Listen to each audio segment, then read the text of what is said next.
Codex సాసున్ అనే Hebrew Bible ప్రపంచంలోని అతి పురాతనమైన బైబిళ్లలో ఒకటి. 1100 ఏళ్ల నాటి ఈ బైబిల్ను అమెరికాలోని న్యూయార్కులో అమ్మకానికి పెడితే 300 కోట్ల రూపాయలకు పైగా ధర పలికింది.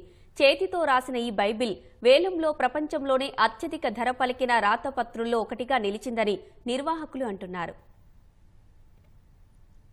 అమెరికాలోని న్యూయార్క్లో 1100 ఏళ్ల నాటి హిబ్రూ బైబిల్ వేలంలో దాదాపు 313 కోట్ల 68 లక్షల రూపాయలకు అమ్ముడైంది. చేతితో రాసిన ఈ బైబిల్ ప్రపంచంలోని అత్యంత పురాతన బైబిళ్లలో ఒకటిగా ఖ్యాతిని ఆర్జించింది. కోడెక్స్ సాసున్ అనే ఈ హిబ్రూ బైబిల్ ను రొమేనియాలోని మాజీ యుఎస్ రాయబారి ఆల్ఫ్రెడ్ హెచ్ మోసెస్ కొనుగోలు చేశారు. ఏఎన్యు మ్యూజియం అమెరికా స్నేహితుల తరపున ఆయన దీనిని కొనుగోలు చేశారు. ఇజ్రాయెల్ టెల్ అవీవ్ లోని ANU museum of Jewish people కు ఈ బైబిల్ ను విరాళంగా ఇచ్చారు.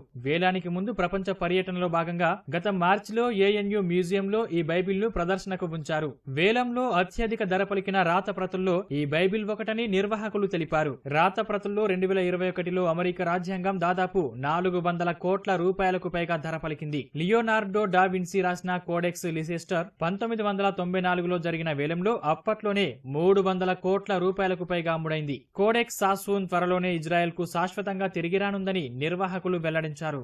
కోడెక్స్ సాసున్ అనే బైబిల్ను క్రీస్తు శకం 880 నుంచి 960 మధ్యకాలంలో రాసి ఉంటారని చరిత్రకారులు అంటున్నారు. 1929లో ఇరాక్ కి చెందిన యాదు వ్యాపారవేత్త కుమారుడు డేవిడ్ సొలొమన్ సాసున్ ఈ బైబిల్ను కొనుగోలు చేయడంతో దీనికి కోడెక్స్ సాసున్ అనే పేరు వచ్చిందని చరిత్రకారులు తెలిపారు. అతడు మరణించిన తర్వాత 1978లో స్విట్జర్లాండ్ జ్యూరిచ్ లోని సోత్బీ బ్రిటిష్ రైల్ పెన్షన్ ఫండ్ కు దాదాపు $1.4 మిలియన్ ఈ బైబిల్ను విక్రయించారని తెలిపారు. పెన్షన్ ఫండ్ కోడెక్స్ సాసున్ బైబిల్ ను 1100 సంవత్సరాల తర్వాత జాక్వీ సఫ్రాకు $7.7 మిలియన్ విక్రయించింది. దీనిని జాక్వీ సఫ్రా ఇప్పుడు విక్రయించారు.